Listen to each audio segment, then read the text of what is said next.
Greetings, Inquisitor. I'm glad you found this holocron. This is the week 50 update for the Darth Loquitur account. Been playing for almost a year now. For those who aren't familiar, we go through the account's progress every week. I show what I'm doing, any new characters that I build.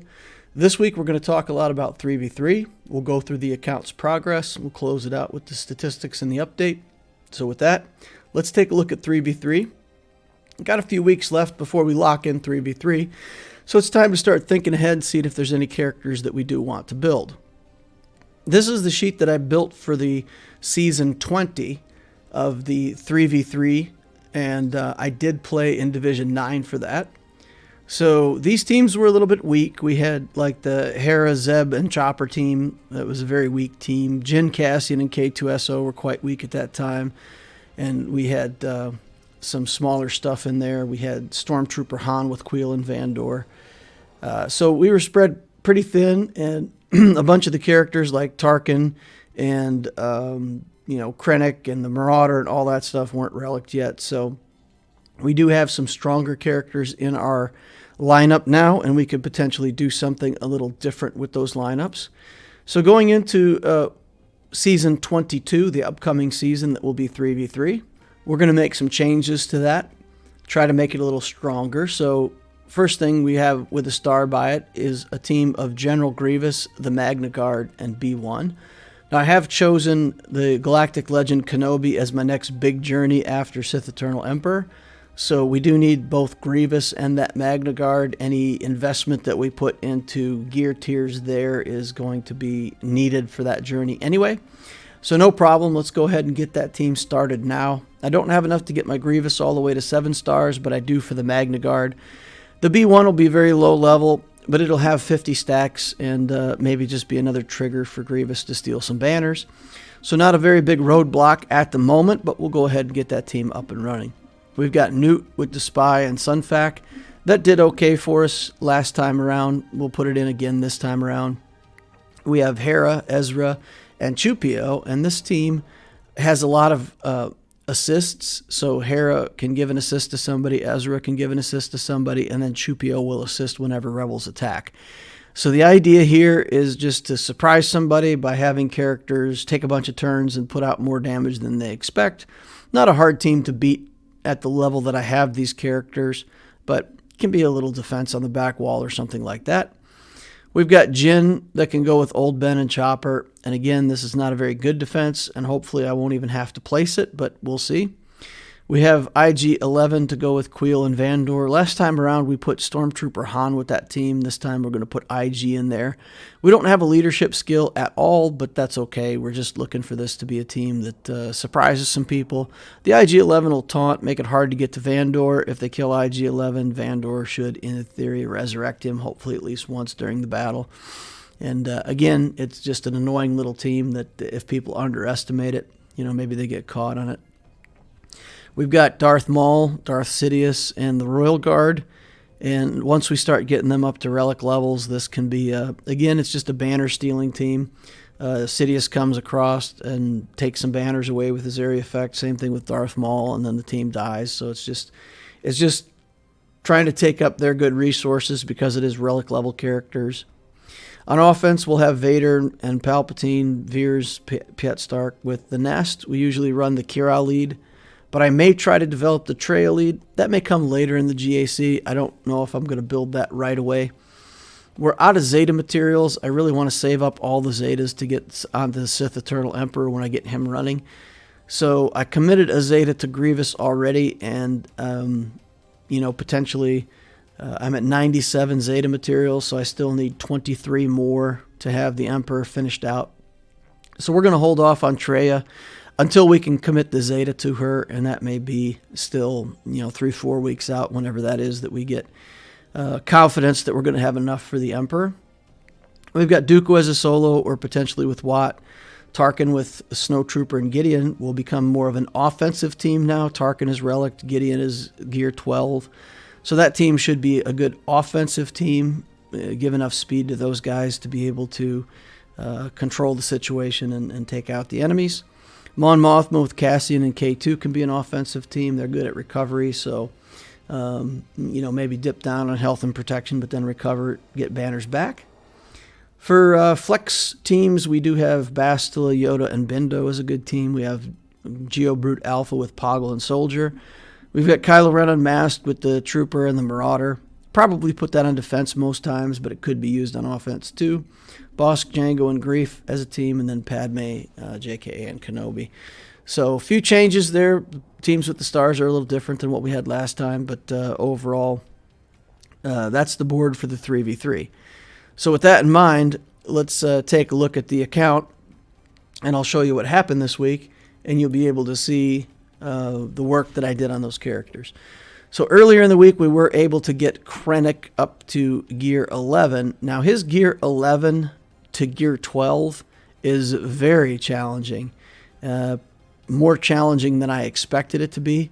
It's multiples of the same material that I need, and it did take me all week working on that to try to get him close to gear 12. Here we're opening up Grievous, getting him up to a decent gear level, and then we'll take his skills up. And I wasn't sure at first if I was actually going to commit the Zeta to him, but even at a relatively low level, having the Zeta on him is pretty important so that he can actually, trigger off of other droids dying. He's low enough level that he might be the first one to die anyway. But if they kill a different droid first, then we have to have something ready to take banners away. So in the end of the day, we're going to want Metalloid Monstrosity at some point. I'm at 117 Zetas. I feel like I can get those 23 Zetas before the Sith Eternal comes around, so I don't mind spending that Zeta on him. Now, I don't want to commit gear, too much gear, but a lot of this gear is common, and I could make another one already, so I went ahead and did the upgrade on that level. And then we came in here to do mods. And for Grievous, you really want health. And in a couple places, there wasn't quite the health mods that I was looking for. And I didn't want to steal health mods off of somebody else just yet. Eventually, if Grievous gets to relic levels, we'll come back and revisit his mods and try to see if we can get him something just a little bit better. But at the end of the day here, was struggling to find good mods that fit and get the most health. So we're looking to try to hit these health or speed substats on some of these mods. Some of them are worth, a slice maybe or two. So you can see that I gave up on a couple of these mods. But we ended up locking that in that way with a couple defense mods. Again, not ideal. We can go back and change it later once we get Grievous to a higher level. And if we need to take mods off of somebody else, then we can do that. Again, scouting through the gear, trying to see if I can get him another level.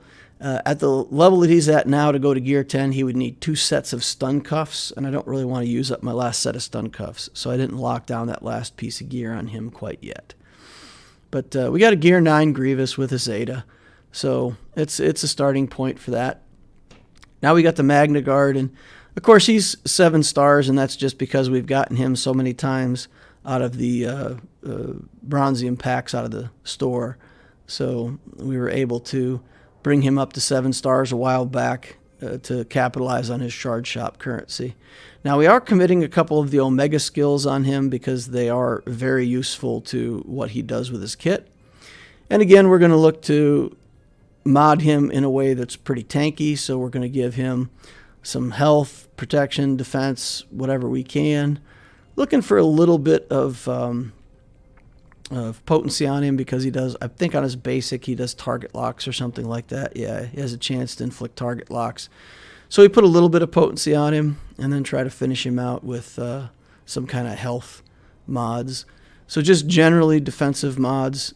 This is an interesting mod here that we got. So in the end, we could finish him out. Again, beginner level mods, just something to get him started. We unlocked the B1 battle droid, get him to level 85, same thing. We're going to take his skills up, and we're going to throw a mod set on him.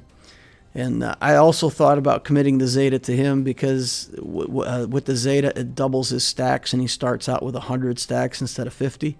And that's really quite a big deal. It takes a long time to kill him. But I thought with Grievous still at a low level and so easy to kill, they're probably just going to kill Grievous first anyway. And then it doesn't matter how many stacks you got on him because once Grievous is dead, it's a low-level B1 that can't do any damage is not a threat. So I said, okay, well, we'll hold off on the Zeta for him. Maybe later we'll put that Zeta on. When I first modded him, I did put crit chance on him, and then I remembered that B1 can't score critical hits, so there's no reason to put critical chance onto him. So I thought, well, even if we're just putting beginner mods on him, there's no reason to waste, let's say, decent crit chance mods on him if you can't make use of them anyway. So we went back and ended up getting 6 speed mods that worked, and then I just tried to figure out like potency for target locks or what it is that I need. So in the end, I decided to go with some potency stuff on him just to try to get the target lock gimmick going, and gave him a potency mod with offense.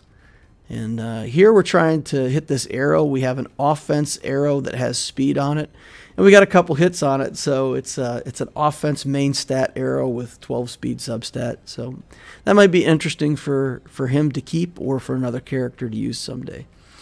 Royal Guard, we're very close to gear 13 on him already. So the target was to get him done next week, but he only needs 11 bits. So we'll have him done probably very early in the week. Then we're going to try to get this Krennic up and running. And I think at the end of the day, if I can get Royal Guard to gear 13 early in the week, get Krennic up to gear 12 and get working on him, I still have a chance. There's still a chance that I'll be able to close out all of the C requirements by week 52. Now, we did notice when we were looking at stuff earlier in the streams this week that my 5s still had the training wheels on, so to speak. He's got real low-level mods, 1 dots and 4 dot mods, and not even level 15. Stuff left over from when he was my best character at like level 62 or whatever. So we do use him sometimes in the Padme team, and there's no reason if we got him going that we don't go ahead and get his mods up and get his level up. We're going to build his ship pretty soon, so yeah, it's time to go ahead and make 5s into a real 5s. So we put a bunch of speed on him. We put a speed set on him. And again, it's just to get decent mods on him, get him up and running. And then we take his level from 73 to 85, go ahead and finish him out to level 85. So it was an expensive week. I'm down to 14 million credits. I think I started out with like 42 or something like that. So we spent a lot of credits, built a few characters, and got ourselves a couple more teams up and running for that next grand arena round. Week 50, we went to 1.81 million Galactic Power, so we put on 40,000 Galactic Power in the last week. Again, when you start up new characters and get them up and running, that puts a lot of extra Galactic Power in your account. So in this case, 40k for the week. 15 relics still, but we do have 24 Zetas now. We put another Zeta on with the Grievous. Squad Arena, we're still using Troopers and getting top 100. Fleet Arena, we're still using Negotiator to get top 5. Top place most days when I can play. And now our project, instead of saying that we want gear 13 on the Royal Guard by next week, which is too easy of a goal, we've set the goal. We've written it down. Gear 13 on Krennic by week 52. And this means that I may have to spend some of my guild event tokens. It means that I may, at the end of the week, actually, in fact, spend crystals on a piece that I normally wouldn't spend crystals on. But we're going to do everything in our power to close this out and meet the C requirements. I would love to do that, to have the C requirements met on week 52. And then you could say I started the account, no hyperdrive, and qualified for my Galactic Legend within 1 year. So that's the goal, and let's see if we can get there. The energy, the regular energy, has now become a bottleneck in the account, and probably for a long time to come in the future. We're going to get that Malevolence up and running, so we need the Vulture and the Hyena Bomber. We're behind on getting the BTLB bomber up and running for the Negotiator fleet. We didn't start with that early enough. We got the Hound's Tooth, and that's fine. But you know, we do want that BTLB Y-Wing, and we're behind on farming that. We have the Armorer, but she's still 5 stars. We need to get that 6-star, and then we still got 100 shards to go to 7 stars. So these are all long farms, single shard farms. And then furthermore, if Kenobi's going to be my next goal, we've got Bo-Katan, who's still a single shard drop, and that could take 6 months to farm. So I have to start immediately with farming Bo-Katan as well.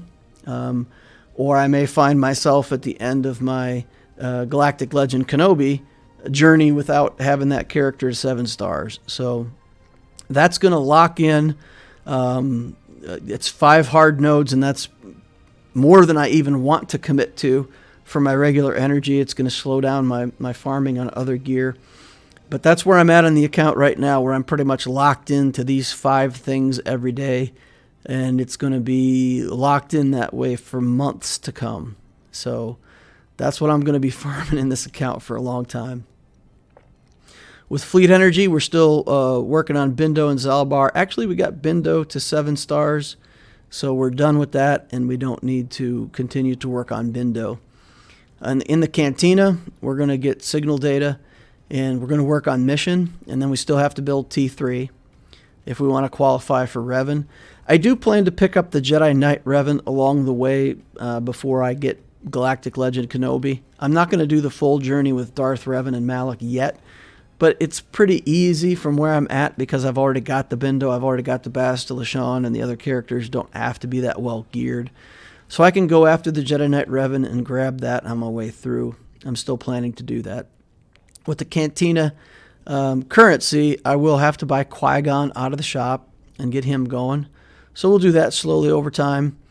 Mod energy, we're going to go back to farming defense mods or health mods. Maybe more health mods for Grievous. We'll see how that goes. For the refreshes, we're going to do 3 on mod, 3 on fleet, 3 on regular energy. I'm going to keep that routine going.